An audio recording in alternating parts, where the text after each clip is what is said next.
Have you ever walked into a room and immediately started shrinking without moving a muscle? Felt the weight of invisible eyes judging every piece of you, even before you spoke? Do you know what it's like to hide the brightest parts of yourself just so no one calls you strange? If so, keep listening, because by the end, you might finally understand that the push and pull you feel between blending in and being seen, it isn't proof that something is wrong with you. It's proof that you're still trying to survive where your soul wants to be known. We don't talk about how painful it is to want acceptance so badly that we suffocate our uniqueness just to breathe in someone else's world. There's a kind of exhaustion that comes from always editing yourself, always trimming the parts that might disturb the silence of the group. We become shapeshifters not because we want to lie, but because somewhere along the road, we learned that being truthful cost us touch. And when you're young, or maybe even older, that touch, that nod, that look that says, you belong here, it matters more than almost anything else.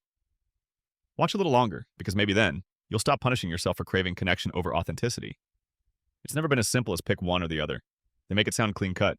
Fit in and disappear, stand out and be free. But it's never been like that, has it? Because when you stand out, there's a different kind of loneliness waiting. The stare that lingers too long. The mockery pretending to be curiosity. The silence when you enter the circle. Fitting in isn't just safer, it feels like oxygen when your lungs are used to abandonment. And yet standing out, that promise of being fully yourself unconcealed, it tugs at something primal. Keep going, because by the middle of this, you'll remember. This ache for belonging while craving individuality isn't confusion. It's truth trying to take shape under pressure. It means you still have fragments of your original self, waiting. When we're little, we learn fast. Approval is currency. A smile means survival. The teacher liking you means protection in the group. The kids laughing means inclusion. So, you adjust. You notice what jokes work, what hairstyle doesn't get teased, what tone of voice isn't too much. You learn to dim before you ever learn to shine. And so many of us think that was just school, but it isn't. That script writes itself into adulthood, colleagues, parties, families, even relationships. Can I wear this and still be loved? Can I say that and not be left behind? And when you grow up carrying that question, it seeps deeper. It becomes less about, do they like me? And more about, is who I am enough to still be touched? That's the real war, isn't it? Not, should I fit in or stand out? But if they see me as I am, will they walk away? We walk around terrified that the answer is yes. So we mold, shift, silence, sometimes even rehearse the right tone before speaking. It's subtle, but it's endless. You ever find yourself laughing when you're not even amused, just because the laughter makes you feel like you're part of something? You ever bite your tongue when you had something real to say, scared it would tip the balance of comfort? That's the way fitting in eats you quietly, not with a rejection, but with acceptance that costs your pulse. That's why some days you ache without knowing why. It's the disguise burning, and yet standing out, being seen. Not just noticed, but truly seen. That's violent in its own way. Because the truth is, when you reveal your colors, someone somewhere will call them wrong. Someone will say you're too eccentric, too intense, too different, too loud, too quiet, too much, or not enough. So why isn't it easier to just fold into sameness? Because something in you knows. That ache inside, the one you felt watching anime scenes where the loner finally gets acknowledged, where the outcast finds a place, where the mask cracks just enough to let light in. That ache knows there's a version of life where you don't have to perform to be permitted. It's not a fantasy. It's memory. It's what we were before fear made us soft around our sharp edges.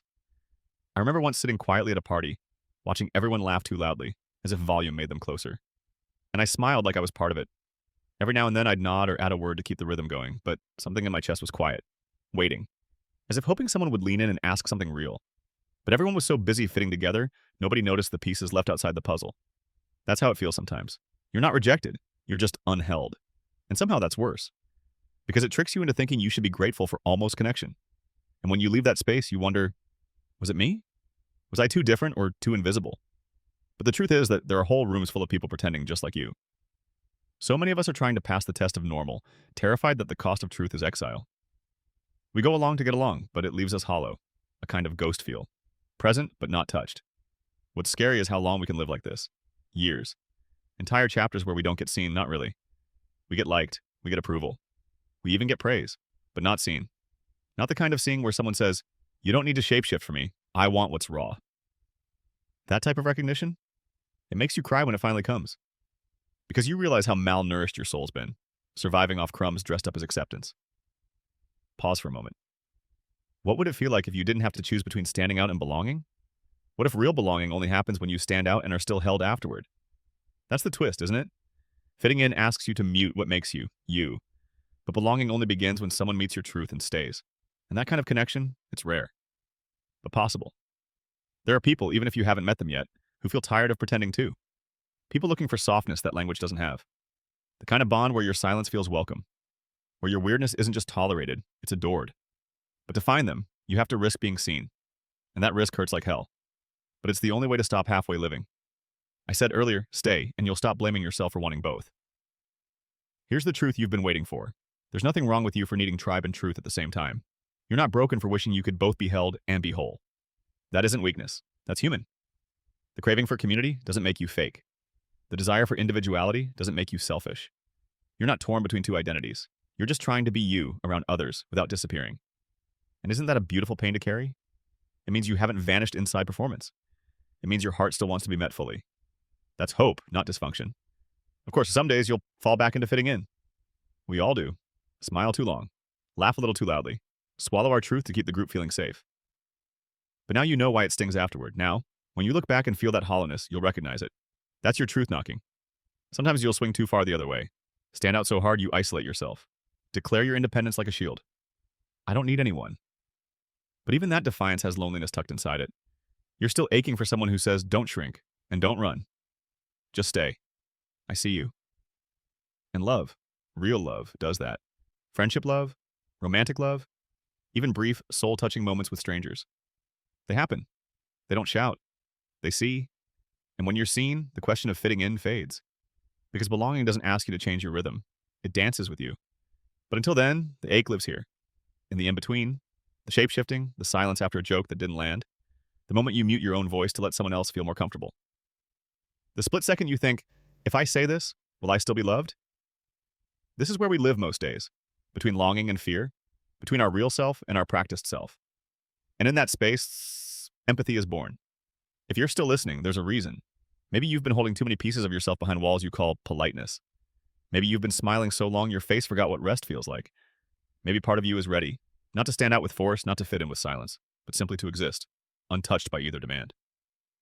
And that part of you? It's not lost, it's evolving. It knows belonging doesn't come from simulation.